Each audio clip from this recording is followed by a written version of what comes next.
সুপ্রিয় দর্শক, কুষ্টিয়া নিউজ থেকে আছি আমি সানোয়ার হোসেন। দর্শক, এই মুহূর্তে আমি উপস্থিত আছি কুষ্টিয়া মিরপুর প্রবেশের যেই প্রধান ব্রিজ, সেই ব্রিজে আপনারা অন্যভাবে চিনতে পারেন নিরিবিলি পার্কের পাশে যে ব্রিজটা আছেন। আপনারা সকলেই অবগত আছেন যে এই ব্রিজে অসংখ্য পরিমাণে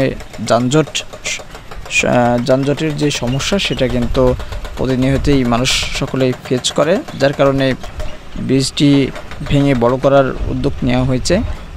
আরেকটা কারণ আছে, দ্বিতীয় কারণ হচ্ছে ব্রিজের যে এক্সপায়ার ডেট সেটাও কিন্তু প্রায় শেষ হয়ে এসেছে আমরা যতটুকু জেনেছি, যার পরিপ্রেক্ষিতে কুষ্টিয়া ভেড়ামারা মিরপুর 2 আসনের সংসদ সদস্য, নবনির্বাচিত সংসদ সদস্য আরহাজ কামাল আরিফিন, তিনি কিন্তু এই ব্রিজটা তৈরি করার জন্য অনেক আগে আশ্বাস দিয়েছিলেন।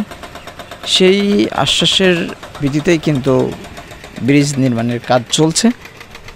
সেই ব্রিজ নির্মাণের কার্যক্রম যেটা আপনারা ফুটেজে দেখতে পাচ্ছেন সেটা কিন্তু শুরু হয়ে গেছে। ইতিমধ্যেই জিটি কল দিয়ে কিন্তু সেখানে মাটি খনন করা হচ্ছে, যেখানে ব্রিজের যে সকল পিলার হবে সেগুলো পিলার পোতার জন্য জিটি কল দিয়ে দ্রুত মাটি খোঁড়ার কার্যক্রম চলছে। আমরা যতটুকু জেনেছি এটা কুষ্টিয়া ঢোকার জন্য সবথেকে যেই শর্টকাট রাস্তা বা মিরপুরের বাজারে ঢোকার জন্য এটাই কিন্তু প্রধান ফটক, যেটা বলতে পারেন যে এটাই কিন্তু একমাত্র রাস্তা।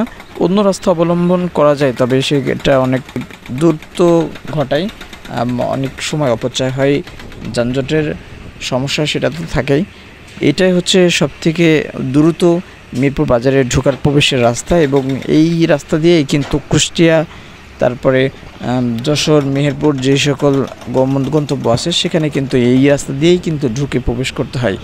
আর বড় বড় যে সকল গাড়ি আছে সেগুলো কিন্তু এই ব্রিজ দিয়েই কিন্তু প্রবেশ করে।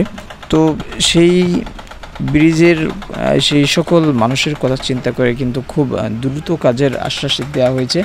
অন্যান্য ব্রিজের তুলনায় কিন্তু এই ব্রিজের যে কাজটা সেটা কিন্তু অনেক দ্রুত হবে, এতটুকু আমরা জেনেছি। সাধারণ মানুষ তারা কিন্তু জানিয়েছে যে ব্রিজ যিনি নির্মাণ করছেন তিনি জানিয়েছেন যে অনেক দ্রুত ব্রিজের কার্যক্রম শেষ হবে। এইখানে যদি আমরা আপনাদেরকে দেখাই যে ব্রিজের পার্শ্ববর্তী যে সকল দোকানপাট ছিল সেগুলোও কিন্তু অন্য একটা জিটি কলের মাধ্যমে সেগুলোও কিন্তু ভাঙনের কাজ চলছে, যেটা আপনারা লক্ষ্য করেন যে এখানে কিন্তু অনেক ব্রিজের যে পাশে যে সকল দোকান ছিল সেগুলোও কিন্তু ভেঙে দেওয়া হয়েছে। ব্রিজটা অনেক বড় করা হবে, যাতে পূর্বে যে সকল যানজটের যে সকল সমস্যার সকল মানুষ ফেস করেছে সেটা যেন আর সমস্যা না হয়। তো এই ছিল আমার কাছে সর্বশেষ কুষ্টিয়া মিরপুরের তথ্য। কুষ্টিয়া নিউজের সাথে থাকার জন্য সকলকে ধন্যবাদ।